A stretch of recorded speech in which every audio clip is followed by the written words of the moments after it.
நேற்று சட்டமன்றத்தில் காரசாரமாக விவாதம் போயிட்டு இருந்துச்சு. அந்த விவாதத்தப்பெல்லாம் பார்த்தீங்கன்னா அமைச்சர்கள், தேவைக்கு அமைச்சர்கள் வந்து அந்த பிரச்சனைகளுக்கு பதில் சொன்னாங்களோ இல்லையோ ஒரு விஷயத்தை அழுத்தி அழுத்தி சொன்னாங்க. என்னென்னா டீலிமிட்டேஷன் சம்மந்தமாக தமிழக எம்பிக்களோட கூட்டம் வச்சுருக்கோம், அனைத்து கட்சி எம்பிக்களோட கூட்டம் வச்சுருக்கோம் நாளைக்கு.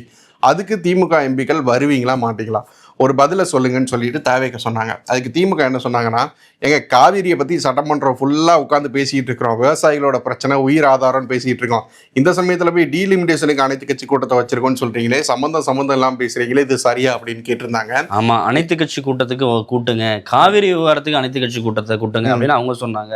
ஸோ இன்னைக்கு இந்த அனைத்து கட்சி கூட்டம் நடந்துகிட்டு இருக்குது. எந்தெந்த கட்சிகள் எந்தெந்த நிலைப்பாட்டை எடுத்திருக்காங்க, என்ன பேசியிருக்காங்கன்னு சொல்லி விரிவாக பார்க்கலாம். Welcome to imperfect show. நான் ஸ்ரீராம். நான் புண்ணியமூர்த்தி. உங்கள் சத்யாவில் இப்பொழுது ஆடி அதிரடி தள்ளுபடி. ஓகே, ஷோக்குள்ள போயிடலாம். அனைத்து கட்சி கூட்டம் நடந்து முடிஞ்சிருக்கு. இந்த கூட்டத்தில் பார்த்தீங்கன்னா திமுக எம்பிகள் கலந்துக்கல, அதிமுக எம்பிகள் கலந்துக்கல, பாமக, தேமுதிகன்னு முக்கிய கட்சிகள் வந்து இந்த கூட்டத்தில் வந்து கலந்துக்கல. மக்கள் நீதி மையத்தை விட்டீங்களா? மக்கள் நீதி மையம் மறந்துருச்சு, சாரி. மக்கள் நீதி மையமும் வந்து கலந்துக்கல. அப்புறம் வந்து பார்த்தீங்கன்னா கலந்துக்கிட்டது யாரெல்லாம் பார்த்தீங்கன்னா காங்கிரஸ் கலந்துருக்காங்க, விசிக, கம்யூனிஸ்டுகள், அதாவது தாவேக்காவோட அந்த கூட்டணியில் இருக்கக்கூடிய கட்சிகளோட எம்பிக்கள் எல்லாம் வந்து கலந்துக்கிட்டு இருக்காங்க. கலந்துக்கிட்ட எம்பிக்கள் 20 பேர், கலந்துக்காத எம்பிக்கள் 37 பேர். இவங்க தான் இன்னும் போல. அந்த கூட்டம் வந்து நடந்து முடிஞ்சிருக்கு. திமுக என்ன சொல்கிறாங்க அப்படின்னா, இப்போ வந்து பிரச்சனையாக இருக்கிறது காவிரி தான் ஒரு பிரச்சனையாக இருக்குது. டீலிமிட்டேஷனில் தமிழகத்தோட குரல் என்ன, எங்களோட நிலைப்பாடு என்னங்கிறதெல்லாம் நாங்கள் தெளிவாக வந்து எடுத்து சொல்லிட்டோம். இப்போ போய் சம்மந்தமே இல்லாமல் டீலிமிட்டேஷனுக்கு ஒரு கூட்டத்தை கூட்டுறீங்களே, இது என்ன நியாயம்? ஏன்னா எல்லா கட்சிகளும் எதிர்கட்சிகள் எல்லாரும் காவிரிக்காக, மேகதாதுக்காக அனைத்து கட்சி கூட்டம் கேட்குறோம். இந்த சமயத்தில் போய் சம்மந்தமே இல்லாமல் ஒரு கூட்டத்தை கூட்டி உங்களோட அரசியல் விளையாட்டுக்காக நாங்கள் வந்து பகடக்காய ஆகணுமான்னு கேட்குறாங்க. அதிமுக அதையே தான் முன்வைக்கிறாங்க. என்னன்னா, ஒரு அனைத்து கட்சி கூட்டத்தை நடத்தணும்னா அதுக்குன்னு ஒரு முறை இருக்குது. நீங்கள் வந்து கட்சியோட தலைவர்களுக்கு தான் வந்து நீங்கள் வந்து அழைப்பு வந்து கொடுக்கணும். ஆனால் நீங்கள் வந்து தமிழ்நாடு இல்லத்து மூலமாக நேராக எம்பிக்களுக்கு அழைப்பு கொடுக்குறீங்க, ஒரு மரபையே இல்லாமல் வந்து செயல்பட்டு இருக்கீங்க அப்படின்னு சொல்கிறாங்க. அதேமாதிரி பாமக தலைவர் அன்புமணியும் வந்து சொல்லியிருக்கிறார். பாமக தலைவர் அன்புமணி இந்த வாரத்தில் என்ன சொல்லியிருக்காருன்னா, இது வந்து திமுகவோட நிலைப்பாடு என்ன அப்படின்னு தெரிஞ்சுக்கிறதுக்காக நடத்தப்படுற ஒரு கூட்டம் தான் இது. இதனால் வந்து எந்த பிரயோஜனமும் இல்லை. இப்போதைக்கு முக்கியமான பிரச்சனை அப்படிங்கிறது காவிரி தான். இதில் அனைத்து கட்சி கூட்டத்தை கூட்டுங்கன்னு சொல்லி நாங்கள் பல முறை சொல்கிறோம். நீங்கள் அதை கேட்காம இப்போ வந்து டீலிமிட்டேஷன் தொடர்பாக வந்து அனைத்து கட்சி எம்பிக்கள் கூட்டத்தை கூட்டுறீங்க, இது தேவையில்லாத ஒன்று அப்படின்னு சொன்னது மட்டும் இல்லாமல், குறிப்பாக இந்த விவகாரத்தில் திமுக செஞ்ச துரோகங்கள், காவிரி விவகாரத்தில் திமுக செஞ்ச துரோகங்கள், கடந்த காலகட்டத்தில் 1924 ஒப்பந்தத்தை வந்து புதுப்பிக்க தவறுனது, இப்படி பல்வேறு விஷயங்களை பட்டியலிட்டு அதையும் பேசியிருக்காரு அன்புமணி அவர்கள். அது மட்டும் இல்லாமல் துரைமுருகன் வந்து இதில் என்ன சொல்கிறாரு பார்த்தோன்னா, ஏற்கனவே முடிவு செய்யப்பட்ட ஒரு விவகாரம் தான் டீலிமிட்டேஷன்றது. நாடாளுமன்றத்தில் வந்து அலுவல் பட்டியலில் டீலிமிட்டேஷன் தொடர்பான விவாதத்துக்கு எந்த குறிப்பும் வந்து கொடுக்கல. அப்படியான சூழல்ல இதுக்கு என்ன அவசரம்? நீங்கள் இப்போதைக்கு காவிரி விவகாரத்து தொடர்பாக வந்து அனைத்து கட்சி கூட்டத்தை கூட்டுங்க அப்படின்றத திரும்ப திரும்ப சொல்கிறாங்க. கனிமொழி அவர்களும் என்ன சொல்கிறாங்கன்னா, ஏற்கனவே நாங்கள் டீலிமிட்டேஷனில் எடுத்த நிலைப்பாட்டில் எந்த மாற்றமும் இல்லை அப்படின்னு அவங்களுடைய நிலைப்பாடை சொல்லியிருக்காங்க. ஏன்னா டிஎம்கே வந்து சப்போர்ட் பண்ண போகிறாங்க, வாக் அவுட் பண்ண போகிறாங்க, கலந்துக்க மாட்டாங்க அப்படின்லாம் நிறையா வருது. அதெல்லாம் வந்து இன்னும் ஸ்பெகுலேஷன்ஸாக இருக்குது. எல்லாம் என்ன முடிவு எடுக்க போகிறாங்கன்னு தெரியல. ஆனால் ஒன்று மட்டும் உறுதியாக இருக்குது, கர்நாடகா வந்து ரொம்ப உறுதியாக ஒரே டீமாக இருக்கிறாங்க எல்லா கட்சிகளும். ஆனால் இங்கே பார்த்தீங்கன்னா ஆளாளுக்கு ஒரு டீமாக இருக்கிறாங்க மேகதாது விவகாரத்தில். அதை தான் சீமானும் வந்து சொல்லியிருக்கிறாரு. என்னன்னா, கர்நாடகாவில் காங்கிரஸும் பாஜகவும் நேர் எதிராக நின்று அரசியல் பண்ணுற கட்சிகள், அந்த கட்சிகளே அனைத்து கட்சி கூட்டம்னு சொல்லி அணையை வந்து கட்டுவோன்னு உறுதியாக வந்து அனைத்து கட்சி கூட்டத்தை கூட்டுறாங்க. அவங்க எல்லாம் ஒன்றா உட்காந்து பேசுகிறாங்க. ஆனால் இங்கேயே அணை வேணாம், நமக்கு வந்து விவசாயிகள் பாதிக்கப்படுவாங்கன்னு சொல்கிறோம், ஆனால் நம்மக்கிட்ட ஒரு ஒற்றுமை இல்லை, நம்ம வந்து அனைத்து கட்சி கூட்டத்தையே கூட்டலை, இது தாவேக அரசு செய்கிற மிகப்பெரிய தவறுன்னு சொல்லி சீமான் வந்து கடுமையாக குற்றம் சாட்டியிருக்காரு. ஆமாம், இந்த விவகாரத்தில் திமுக எப்படியாவது எக்ஸ்போஸ் பண்ணிடணும், டீலிமிட்டேஷனுக்கு ஆதரவு கொடுக்க போகிற ஒரு மனநிலையில் திமுக இருக்குது அப்படின்ற ஒரு ஸ்டாண்டில் தான் வந்து தாவேக அதில் பயணிச்சாங்க. இறங்கி அந்த சட்டமன்றத்துலலாம் போய் சொல்லுங்க வலையை விரிச்சு வச்சுட்டு காத்துட்டு இருக்கோம், டக்குன்னு உள்ள பூந்துருங்க அப்படிங்கிற மாதிரி பண்ணிட்டு இருந்தாங்க. ஆமாம், அனைத்து கட்சி எம்பிக்கள் கூட்டம் வந்து ஒரு தோழமை கட்சி எம்பி கூட்டமாக தான் நிறைவடைஞ்சிருக்கு அப்படின்றத பார்க்க முடியுது. ஏன்னா ஆளாளுக்கு ஒரு அரசியல் ஆசை இருக்குது, ஆளாளுக்கு ஒரு அரசியல் எண்ணங்கள் இருக்குது. அதனால தமிழகத்தோட உரிமை பிரச்சனைகளில் வந்து இவங்க தனித்தனியாக பிரிஞ்சு நிற்கிறத தான் பார்க்க முடியுது. ஆமாம், நேற்று சட்டமன்றத்தில் விவாதம் நடந்தப்ப அந்த விவசாயிகளை கூட்டி நீங்கள் ஏன் பேசலை, காவிரி விஷயத்தில் விவசாயிகளோட கருத்து என்னன்னு கேட்கணுமா இல்லையான்னு சொல்லிட்டு அதிமுகவும் கேட்டிருந்தாங்க, திமுகவும் வந்து கேட்டிருந்தாங்க. அதுக்கு உடனே வந்து ஆதவ அர்ஜுனா அமைச்சர் எந்திரிச்சு, இன்னைக்கு அவை முடிஞ்ச உடனே வந்து நாங்கள் விவசாயிகளை சந்திக்க போகிறோம் அப்படின்னு சொல்லியிருந்தாரு. நேற்று அவை முடிஞ்சதுக்கப்புறம் 3:30 மணிக்கு மேலே அமைச்சர்கள், முக்கியமான அமைச்சர்கள், ஆதவ அர்ஜுனா, புசி ஆனந்த், அப்புறம் வேளாண் துறை அமைச்சராகட்டும், இந்த மாதிரி ஒரு 7-8 அமைச்சர்கள் வந்து விவசாயிகளை சந்தித்து விவசாய பிரதிநிதியோட பேச்சுவார்த்தை நடத்தியிருந்தாங்க. முதலமைச்சர் சந்திக்கலையா? முதலமைச்சர் வந்து கொஞ்சம் அவர் வந்து வேற ஒரு நிகழ்ச்சியில் இருந்தார். வெற்றி தறின்னு ஒரு நிகழ்ச்சி வந்து நடத்தியிருந்தாங்க, அதுக்கு வந்து போயிருந்தாரு. இந்த விவசாயிகள் ஆலோசனை கூட்டத்தில் என்ன பேசப்பட்டிருக்கு அப்படின்னா, அந்த பயிர் கடனை வந்து முழுமையாக தள்ளுபடி பண்ணுறோன்னு வந்து இவங்க தேர்தல் வாக்குறுதியில் வந்து சொல்லியிருந்தாங்க தாவேகா. அதை வந்து செய்யாமல் இவ்வளவு நிலம் இருக்கிறவங்களுக்கு, இவ்வளவு கடன் வாங்கினவங்களுக்கு தான் நிறைய வரைமுறைகள் இப்போ போட்டு கொஞ்சமாக தான் கடனை தள்ளுபடி பண்ணியிருக்காங்க. ஸோ அதுக்கு எதிராக வந்து விவசாயிகள் வந்து நேற்று வந்து பேசியிருக்காங்க. நீங்கள் வந்து பயிர் கடனை முழுமையாக தள்ளுபடி பண்ணணும். அதேமாரி பார்த்தீங்கன்னா, அந்த குறைந்தபட்ச ஆதார விலை நெல்லுக்கு வந்து குண்டாலுக்கு 3500, கரும்புக்கு வந்து டன்னுக்கு 4500 கொடுக்கணும்னு இந்த மாதிரி முக்கியமாக அவங்களோட வாழ்வாதார பிரச்சனைகள் வந்து கோரிக்கைகளாக முன்னாடி. திமுக இந்த விவகாரத்தில் எதுக்கு அனைத்து கட்சி கூட்டத்தை கூட்ட சொல்றாங்க, இல்லை விவசாயிகளை சந்திக்க சொல்றாங்க அப்படின்னு பார்த்தோன்னா, காவிரி விவகாரம் பற்றி டிஸ்கஸ் பண்றதுக்காக தான். ஆனால் இவங்க குறைந்தபட்ச ஆதார விலை இல்லை வந்து பயிர் கடன் இது மட்டும் டிஸ்கஸ் பண்ணிட்டு கலைஞ்சிருக்காங்க அப்படின்னு தான் பார்க்க முடியுது. கொஞ்ச நாளைக்கு முன்னாடி, ஒரு 10 நாளைக்கு முன்னாடி வேளாண் பட்ஜெட்டுக்காக இதேமாரி விவசாயிகள் எல்லாத்தையும் கூட்டு வந்து பேசினாங்க. அப்பவும் முக்கியமான அமைச்சர்கள் எல்லாம் இருந்தாங்க. அப்பவும் வந்து இந்த மேகதாது விவகாரம் பற்றியோ காவிரி விவகாரம் பற்றியோ வந்து அமைச்சர்கள் வந்து விவசாயிகள்கிட்ட கருத்தை கேட்கல. தொடர்ந்து வந்து பார்த்தீங்கன்னா, முக்கியமாக சென்சிட்டிவாக இருக்கக்கூடிய பிரச்சனைகளில் விவசாயிகளை வந்து அவங்களோட கருத்து என்னங்கிறது இந்த அரசு கேட்காமலேயே தொடர்ந்துகிட்டு இருக்குது. அவங்க விவசாயிகள் என்ன கேட்குறாங்க அப்படின்னா, தேர்தல் பிரச்சாரத்தை மட்டும் நல்லா பச்சை துண்டை போட்டுக்கிட்டு பச்சை துண்டை தலையில் கட்டிக்கிட்டு வந்தீங்கல்ல, இப்போ வந்து விவசாயிகளை நெருங்கி அவங்களோட கோரிக்கைகள் என்னன்னு கேட்கறதுக்கு உங்களுக்கு என்ன பிரச்சனையா இருக்குன்னு கேட்குறாங்க. நீங்க மட்டும்தான் விவசாயிகளை சந்திப்பீங்களா? நானும் சந்திப்பேன் அப்படின்னு சொல்லி எதிர்க்கட்சி தலைவரும் வந்து விவசாய சங்க பிரதிநிதிகளை சந்திச்சிருக்காரு. அதுல வந்து காவிரி நதிநீர் உரிமை, மேகதாது விவகாரம் தொடர்பாக விவாதிக்கப்பட்டதா செய்திகள் வந்திருக்கு. இந்த வெட்டினரி சம்பந்தப்பட்ட படிப்புகள்ல கால்நடை மருத்துவ அறிவியல், கால்நடை பராமரிப்புங்கிற மாதிரியான படிப்புகளுக்கெல்லாம் நீட் தேர்வு மதிப்பெண் அடிப்படையில் இந்த ஆண்டு வந்து அட்மிஷன் நடத்த போகிறதா வந்து சொல்லியிருந்தாங்க. அதையும் கொண்டு வந்தாங்களா? இல்லை, அதுக்கு எதிர்ப்பு தெரிவித்து பார்த்தீங்க அப்படின்னா, தமிழக முதல்வர் பிரதமருக்கு வந்து ஒரு கடிதம் எழுதியிருக்காரு. என்ன அப்படின்னா, அவங்களோட 12th மதிப்பெண் அடிப்படையிலேயே இந்த படிப்புகளுக்கு வந்து அட்மிஷன் நடத்தணும் அப்படின்னு சொல்லியிருக்கிறாரு. இது வந்து கண்டிப்பாக மாணவர்களுக்கு இது தேவையான விஷயம். ஏன்னா அதுக்கு தனியாக ஒரு என்ட்ரன்ஸ் எக்ஸாம் நடத்திட்டு இருந்தாங்க போல். அதை வந்து இந்த வருஷத்துலேருந்து நடத்த முடியாததுனால நீட் தேர்வு அடிப்படையிலேன்னு சொல்லியிருக்கிறாங்க. ஸோ இது நிறைய குழப்பத்தை விளைவிக்கக்கூடியதாக இருக்குது. என்ட்ரன்ஸ் எக்ஸாம் நடத்துறதுக்கு வந்து கால அவகாசம் இல்லை, அதனால நீட் தேர்வின் அடிப்படையில் கொண்டு வந்துடுறோம் அப்படின்றாங்க. எல்லாத்துலேயுமே நீட்டை கொண்டு வரதுக்கு ட்ரை பண்ணுறாங்க பாருங்க. நம்ம எல்லாத்துலேயும் ஒரு குழப்பத்தை விளைவிக்கிறாங்க. ஸோ இது வந்து மாணவர்களுக்கு இன்னும் வந்து சிரமத்தை தான், படிக்கணும்னு நினைக்கிற மாணவர்களுக்கு இன்னும் சிரமத்தை தான் கொடுக்கும். ஸோ அது இல்லாமல் 12th மதிப்பெண் அடிப்படையிலே பண்ணி கொடுங்கன்னு சொல்லி சிஎம் கேட்டிருக்காரு. கடிதம் எழுதிட்டாரு. எழுதிட்டாரு. பிஎம் என்ன சொல்றாருன்னு பார்க்கலாம். ஆனா கடிதம் எழுத மாட்டேனாரு. எல்லாத்துக்கும் கடிதம் மட்டும் தான் எழுதிட்டு இருக்கிறாரு. ஆமா, வேற வழி இல்ல. இப்பதானே தெரியும் கடிதம் எழுதிதான் ஆகணும். கடிதத்தோட முக்கியம் என்ன அப்படிங்கிறது இப்பதான் தெரியும். ஆமா, அது மட்டும் இல்லை, நேற்றைக்கு சட்டமன்றத்தில் மிக முக்கியமான விவாதமாக இருந்தது. நிறைய திட்டங்களுக்கு எல்லாமே வந்து உங்கள் பேர் மாற்றம் செஞ்சுக்கிறீங்க, எல்லாத்துலேயும் வெற்றின்னு போட்டுக்கிறீங்க அப்படின்ற மாதிரியான ஒரு டிபேட் வந்து போயிட்டு இருந்துச்சு. சபாநாயகர் கூட வந்து அதை வந்து நாங்கள் அவை குறிப்பில் எடுத்துருவோம் அப்படின்ற மாதிரிலாம் சொல்லியிருந்தாரு. இன்னைக்கு பார்த்தோம் அப்படின்னாக்க வந்து பயணி குடிநீர் திட்டம் அப்படின்னு ஒன்று அறிவிச்சிருக்காங்க. கேட்ட மாதிரில இருக்கு. அம்மா குடிநீர் திட்டம் தான், வேற ஒன்றும் இல்லை. கடந்த காலங்களில் தமிழக அரசு போக்குவரத்து கழகங்கள்ல அம்மா குடிநீர் திட்டம் வந்து செயல்பட்டு 10 ரூபாய்க்கு கொடுப்பாங்க. ஆமா, அது அந்த காலகட்டத்தில் ஃபேமஸா இருந்துச்சு. எப்படி வந்து அம்மா உணவகம் ஃபேமஸோ அதே மாதிரி அம்மா குடிநீரும் ஃபேமஸா இருந்துச்சு. அம்மா உணவகத்தை நாங்கள் வந்து மேம்படுத்திட்டோம்ல, அம்மா குடிநீரையும் கொண்டு வரும் அப்படின்னு சொல்லி கொண்டு வந்திருக்காங்க.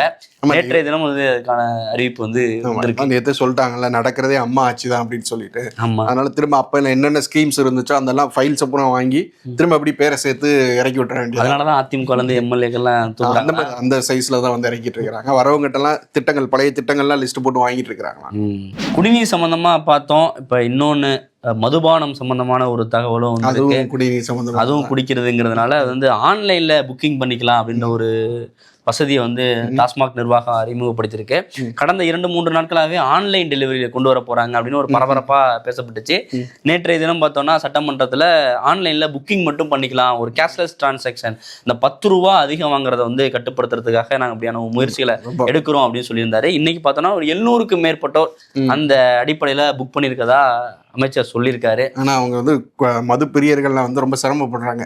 பாட்டில போடுறதுக்கு ஒரு மிஷினை கொண்டு வரீங்க, புக் பண்றதுக்கு ஒரு வெப்சைட்டை கொண்டு வரீங்க, 10 ரூபாயை கட் பண்ண சொன்னா எவ்வளவு பஞ்சாயத்து. இல்ல, நாங்களே மன உளைச்சல்ல தான் அங்க போறோம், அதுல வந்து இவ்வளவு ப்ராசஸ் வச்சீங்கன்னா எப்படி பண்றது அப்படின்னு கேக்குறாங்க. அப்புறம் இன்னொரு பக்கம் டாஸ்மாக் கடையை சேர்ந்தவங்க என்ன சொல்றாங்கன்னா, 21 வயசுக்கு கீழே இருக்கக்கூடாது, விற்க கூடாதுன்னு சொல்லியிருக்கீங்க. இப்ப யாராவது பசங்க 21 வயசு கீழே இருக்கிற பசங்க புக் பண்ணிட்டு வந்து சரக்கு கேட்டா கொடுக்கலாமா வேணாமான்னு கேக்குறாங்க. 21 வயசு கீழே இருக்கவங்களுக்கு யாருக்கும் சரக்கு கொடுக்கறதே இல்லை. இதெல்லாம் ஒரு டக்காலிட்டி அடிக்கிறாங்க அவங்க வந்து எப்படியா இருந்தாலும் 10 ரூபாய் வாங்கி ஆகணும் அப்படின்றது அவங்களோட டார்கெட்டா இருக்கும். ஆமா 21 வயசுக்கு உட்பட்டவங்களுக்கு கொடுக்க கூடாதுதான், அது ஆன்லைனா இருந்தாலும் சரி ஆஃப்லைனா இருந்தாலும் சரி.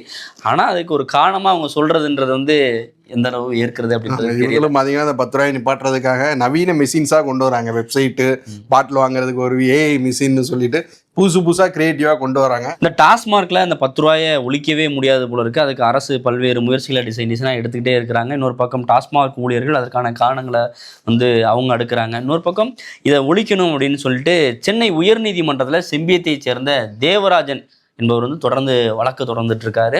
அதில் அவர் என்ன டிமாண்ட் பண்ணார் அப்படின்னாக்க ரிசிப்ட் வழங்கணும். எல்லா நாட்களையும் வந்து அதிக கட்டணம் வசூலிக்கிறாங்க, அதை வந்து தடுக்க முடியல, அதுக்காக ரிசிப்ட் கொடுக்கணும் அப்படின்னு சொல்லி கேஸ் போட்டிருந்தாரு.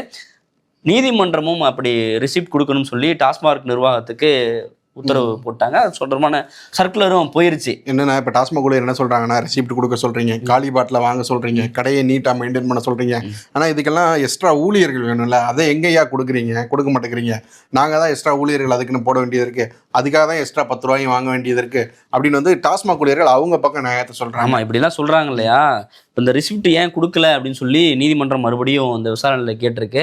இன்னும் ரொம்ப ஓவர் க்ரௌடாக இருக்குது, அதனால எங்களால் ரிசிப்ட் கொடுக்க முடியல அப்படின்னு சொல்லி டாஸ்மாக் நிர்வாகம் பதில் சொல்லியிருக்கு. ஆமா ஏற்கனவே 717 கடையை வேற மூடிட்டாங்க, அந்த க்ரௌடெல்லாம் வேற வரும். அந்த தேவராஜன் வந்து சொல்லியிருக்காரு, நேற்று கூட போனாங்க, ரிசிப்ட் கொடுக்கல, 10 ரூபா எக்ஸ்ட்ரா வாங்கியிருக்காங்க அப்படின்னு சொல்லி முறையிட்டு இருக்காரு. உடனே கோவமான நீதிபதி, என்னங்க இதுக்கெல்லாமா ஒரு காரணம் சொல்லுவீங்க, சூப்பர் மார்க்கெட்டில் டூத் பேஸ்ட் வாங்கினா கூட வந்து ரிசிப்ட் கொடுக்குறாங்க, அரசுக்கு இவ்வளோ பெரிய வருவாய் வருது, இதுக்கு ரிசிப்ட் கொடுக்க முடியாதா, வேணுமானா காவலர்களை வச்சு நீங்கள் வந்து கூட்டத்தை முறைப்படுத்துங்க, ரிசிப்ட் கொடுங்க அப்படின்னு சொல்லி அவங்க ஒரு உத்தரவு கொடுத்துருக்காங்க. டக்குன்னு ஒரு பல்ப் எரியும், நாம ஏன் சூப்பர் மார்க்கெட்டில் பாட்டில் வைக்கக்கூடாதுன்னு சொல்லி கவர்மெண்ட் யோசிச்சாலும் யோசிப்பாங்க. ஓகே என்ன வேணாலும் பண்ணுவாங்க, ஆனால் 10 ரூபாய் ஒழிப்பாங்களா மாட்டாங்களான்றதான் கேள்வியாக இருக்குது. 10 ரூபா தான் பெரிய பிரச்சனையாக இருக்குது. தமிழக அரசியலே பரபரப்பாகி டிபேட்ஸில் எல்லாரும் உட்காந்து பேசுகிற அளவுக்கு ஒரு மிகப்பெரிய தலைவர் ஒரு ஸ்டேட்மெண்ட் கொடுத்துருக்காரு. அப்படியா? யாரு? என்ன யாரு மிகப்பெரிய தலைவர்னு சொன்ன போய் கண்டுபிடிச்சிருக்கணும், ஜி.கே. வாசன் அவர்கள் தான். அவர் என்ன சொல்லியிருக்காரு அப்படின்னா, காங்கிரஸ் இருக்கிற கவர்மெண்ட் வந்து ரொம்ப நேர்மையாக தான் வந்து இருக்கும், காங்கிரஸ் வந்து தாவேக்காவோட அமைச்சரவையில் பங்கெடுத்ததை வந்து நான் வந்து ரொம்ப விரும்புகிறேன் அப்படின்னு சொல்லியிருக்காரு. காங்கிரஸ் கூட இணைஞ்சு செயல்படுறதுக்கு தயாராக இருக்காராம். காங்கிரஸ்லேருந்து வந்து தானே ஒரு தனியாக கட்சி ஆரம்பிச்சு பாஜக ஆதரிச்சு பெரிய அரசியல் பயணத்தை, காங்கிரஸ் முக்து பாரத்னு சொன்ன பாஜக கூட கூட்டணி வச்சுட்டு காங்கிரஸ் அழிக்கிறதுக்கு வந்து ஒரு கேடயமா பயன்பட்டுட்டு இப்போ இந்த பக்கமா வந்து சைக்கிளை கொண்டு போய் சத்தியமூர்த்தி பவன்ல வந்து ஓரங்கட்டி இருக்காரு. ஸோ அடுத்து பார்த்தீங்கன்னா இன்னொன்று வேற சொல்லியிருக்காரு, அதான் ஹைலைட்டு. அடுத்த உள்ளாட்சி தேர்தலில் வந்து சரியாக வந்து கள சூழலெல்லாம் பார்த்துட்டு சரியாக ஒரு கூட்டணி அமைச்சு அதிகப்படியான தமாக தொண்டர்களை வந்து அந்த உள்ளாட்சி பிரதிநிதிகளாக மாற்றுவாராம். வைகோவுக்கு ஒரு போட்டி உருவாயிருச்சுன்னு நினைக்கிறேன். ஆமா, ஸோ அப்போ வந்து புரிஞ்சிருச்சு உங்களுக்கு என்ன நடக்க போகுது அப்படின்னு. அதான் சொல்ல வராரு அவருடைய சூசகமா. சைக்கிள் சத்தியமூர்த்தி பவன்லேயே தான் நிற்கும் போல இனிமே. ஜி.கே. வாசன் மட்டும் தான் பரபரப்பான ஸ்டேட்மெண்ட் கொடுப்பாரா, நாங்களும் கொடுப்போம் அப்படின்னு சொல்லி மக்கள் மேடை லதா ரஜினிகாந்த் அவர்களும் வந்து தன்னோட இணையதளத்தை வந்து தொடங்கி வச்சு பேசியிருக்காங்க. அவங்க என்ன சொல்லியிருக்காங்க, 45 ஆண்டு காலமாக வந்து இந்த இயக்கம் வந்து கால் பதிச்சு இருக்கு, தெரியுமா உங்களுக்கு? இல்லை நான் ஒரு 45 நாளைக்கு முன்னாடி தான் அண்ணாமலை கட்சி ஆரம்பிச்சப்போதான் ஒரு தகவல் வந்துச்சு, அப்போதான் தெரியும். ஆமாம் 45 ஆண்டு காலமாகவே இருக்குது அப்படின்னு சொல்கிறாங்க. மக்கள் பணியில் வந்து இறங்கி வேலை செய்யணும், பல்வேறு கட்டங்களில் விவசாயிகளுடைய எதிர்காலம் தான் நம்மளுக்கு முக்கியம், கிராமப்புறங்களை வந்து நம்ம பாதுகாக்கணும், அதுக்கு பல்வேறு பணிகளை செய்யணும் அப்படின்னு சொன்னது மட்டும் இல்லாமல் மக்கள் அதுக்கு அவங்கள வந்து தகுதிப்படுத்திக்கணும், மக்கள் முன்னெடுக்கணும் அப்படின்னு சொல்றாங்க. இவங்க செய்ய போறாங்களா இல்லை மக்கள் முன்னெடுக்கணுமான்றதுலே ஒரு கிளாரிட்டி இந்த மாதிரில இருக்கு. புரட்சி வரட்டும் நான் வரேன் அப்படிங்கிற மாதிரில இருக்கு. ஆமா அவருடைய மனைவி தானே, அதே ஸ்டைல் தான் போல. ஆமா அப்புறம் அந்த 1 கோடி ரூபா மேட்டர் ஒன்று இருக்கு. ஆமா ரஜினிகாந்த் அவர்கள் காவிரி குண்டார் இணைப்பு திட்டத்துக்கு வந்து 1 கோடி ரூபாய் கொடுப்பாரு, கண்டிப்பா அவர் உறுதியளித்த மாதிரி கொடுப்பாரு, அந்த திட்டம் நிறைவேறக்கூடிய ஒரு சூழல் வந்தா கண்டிப்பா கொடுப்பாரு அப்படின்னு சொல்லியிருக்காங்க. இது எப்படின்னு தெரியலையே, நிறைவேறாதுன்னு தெரிஞ்சே அறிவிக்கிற மாதிரில இருக்கு. இதெல்லாம் நிறைவேறட்டும் அப்புறம் கொடுப்போம் அப்படின்ற மாதிரி சொல்றாங்க. பார்ப்போம், சேலஞ்ச் விடுற மாதிரி இருக்கு, நிறைவேற்றதா பார்க்கலாம் அப்படிங்கிற மாதிரி இருக்கு. பழனியில நில மோசடி வழக்கு வந்து ரொம்ப பெரிய அளவில் பேசப்பட்டுச்சு. அதில் முக்கியமாக எல்லாரும் பின்பாயிண்ட் பண்ணுறது பார்த்தீங்க அப்படின்னா ஜஸ்டின் மணிகண்டன் ரெஜிஸ்டர், அவரை வந்து கைது பண்ணியிருக்காங்க முந்தானேத்து. அவர் வந்து கொடைக்கானல்லேருந்து திண்டுக்கலுக்கு கூட்டு வரப்போ அவருக்கு வந்து அந்த உடம்பு சரியில்லாமல் போயிருக்கு. என்னன்னு பார்த்தா ஆஸ்பத்திரியில் சேர்த்து பார்த்தா நெஞ்சு வலி அப்படிங்கிற மாதிரி சொல்லியிருக்கிறாங்க. இவருக்கு நெஞ்சு வலியா? ஆமாம், கைதாகவங்கலாம் நெஞ்சு வலி வந்துடும் போல. அடுத்து பார்த்தீங்க அப்படின்னா இன்னொருத்தரையும் இந்த கேஸில் வந்து சரண்டர் ஆயிருக்காரு, ஜெயபிரகாஷ்னு சொல்லிட்டு. இந்த ஒரு 10-11 பேர் இந்த இதில் சம்மந்தப்பட்டிருக்காங்க இல்லையா, அதில் முக்கியமானவர் ஜெயபிரகாஷ்னு ஒருத்தர். அவர் வந்து தலைமறைவாக இருந்தாராம். ஸோ அவர் குடும்பத்தை சேர்ந்தவங்கெல்லாம் கூட்டு போய் விசாரிச்சோன்னே, அவர் வீட்டில் போய் விசாரிச்சோன்னே, அந்த செல்ஃபோன் அழைப்புகள் எல்லாம் வந்து நோட் பண்ண உடனே இவர் வந்து போலீஸ் வந்து தீவிரப்படுத்துகிறாங்க விசாரணைன்னு தெரிஞ்சுக்கிட்டு இவர் வந்து இப்போ சரணர் அடைஞ்சிருக்காரு. ஆமாம், இது மட்டும் இல்லாமல் KN நேரு நேற்றே வந்து பார்த்துருப்பீங்க, முதல்வரை நீங்கள் புகழ்ந்துங்க, எங்களுக்கு ஒன்றும் கவலை இல்லை, பட் ஆனால் கொஞ்சம் இந்த மேகதாது விவகாரத்தெல்லாம் கொஞ்சம் பார்த்து பேசுங்கன்ற மாதிரி சொன்னார் இல்லையா. அப்போவே வந்து சொல்லிச்சு இவர் மேலே உள்ள வழக்கு எதுவும் வந்துருமோ அப்படின்ற மாதிரி பல பேர் வந்து டிஸ்கஸ் பண்ணிட்டு இருந்தாங்க. 2018ஆம் ஆண்டு வருமானத்தை கணக்கில் காட்டலை அப்படின்னு சொல்லி KN நேரு மீது வருமான வரித்துறை பதிவு செஞ்ச அந்த வழக்கு தீர்ப்பாயத்துக்கு போய் மீண்டும் வந்து உயர்நீதிமன்றத்துக்கு வந்திருக்கு. தீர்ப்பாயத்தில் என்ன சொல்லியிருந்தாங்கன்னா, அந்த நிறுவனத்துக்கும் KN நேருக்குமான தொடர்பை வந்து வருமான வரித்துறை நிரூபிக்கலை அப்படின்னு சொல்லி தள்ளுபடி செஞ்சுருந்தாங்க. அதை எதிர்த்து உயர்நீதிமன்றத்துக்கு வருமான வரித்துறை வந்து போயிருந்தாங்க. அந்த வழக்கில் 4 வாரங்களுக்குள்ளே வந்து KN நேரு பதிலளிக்கணும் அப்படின்னு சொல்லி தீர்ப்பு கொடுத்துருக்குறாங்க. பார்க்கணும், பொறுத்திருந்து என்ன பதில் கொடுக்குறாரு நம்ம பார்க்கணும். வருமான வரித்துறை கேஸ் போட்டால் எந்தெந்த கோயிலுக்கு போகலாம் அப்படின்ட்டு ஒரு லிஸ்ட் எடுத்துப்பான்னு நினைக்கிறேன். ஆமாம், பார்ப்போம். குஜராத் மாநிலம் மோர்பி மாவட்டத்தில் ஒரு கிணறு வந்து கடலில் அலை அடிக்கிற மாதிரி தழும்பிக்கிட்டே இருக்குது தொடர்ச்சியாக அப்படின்னு சொல்லி சோஷியல் மீடியாவில் அந்த வீடியோ வைரலாக இருக்குது. புதிதாக வெட்டப்பட்ட அந்த கிணறு ஏன் அப்படி இருக்குது அப்படின்னு சொல்லி அந்த ஊர் மக்கள் அதிர்ச்சியில் உறைஞ்சிருக்காங்க. என்ன காரணம் அப்படின்னு பார்த்தோன்னா, பக்கத்தில் இருக்க கிணத்துல இருக்கக்கூடிய தண்ணி எப்போதும் போல் அப்படியே சமநிலையாக இருக்குது, இந்த கிணறுல மட்டும் ஒரு அலை அடிக்கிற மாதிரி தொடர்ந்து அலை அடிச்சுட்டே இருக்குது. என்ன காரணம் சொல்லி வந்து நிபுணர்கள்லாம் வந்து ஆய்வு பண்ணி பார்த்துட்டு அவங்களாலையும் பெருசாக கண்டுபிடிக்க முடியல.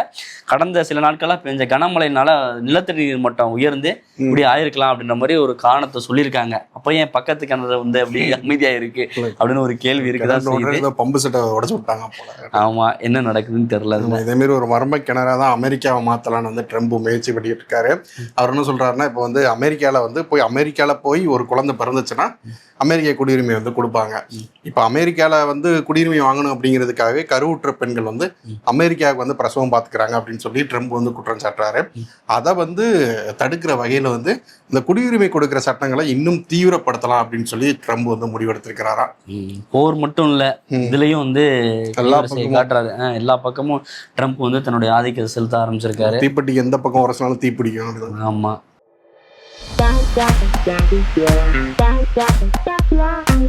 லோன் கொடுப்பவர்கள், லோன் திரும்பி வாங்குபவர்கள் பவுன்சர்ஸா நிக்கிறாங்க. கரெக்ட் தான். முன்ன பின்ன பேப்பர் படிச்சாதானே தெரியுங்கிறதே பேப்பரை பார்த்து படிக்கிறேன். அவர் எப்பவுமே பேப்பரை பார்த்து தானே படிப்பாரு.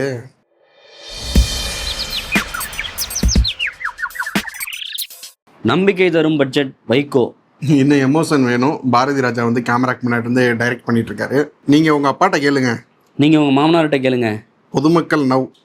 ஏன் 2 பேரும் சேர்ந்து மக்கள் பிரச்சனை கேட்கக்கூடாது? கரெக்ட் தானே. இதோ வந்துட்டேன்.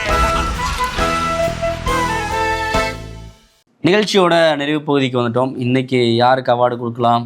இன்னைக்கு அவார்டு வாங்குற அளவுக்கு பெர்ஃபார்ம் பண்ணியிருக்கிறது ஒரே ஒருத்தர் தான். நேற்று வந்து சட்டமன்றத்தில் எல்லா கட்சியும் கேட்டாங்க, அனைத்து கட்சி கூட்டத்தை கூட்டுங்கன்னு. எதுக்காக கேட்டாங்கன்னா, காவிரி பிரச்சனைக்காக கேட்டாங்க. ஆனால் சிஎம் என்ன பண்ணாருன்னா, காவிரிக்காக கேட்குறீங்களா, அப்போ நான் டீலிமிட்டேஷனுக்காக கூட்டுறேன் அப்படின்னு சொல்லிட்டு ஏதோ ஒரு மொய் விருந்து வைக்கிற மாதிரி ஒரு கூட்டத்தை கூட்டியிருக்கிறாரு.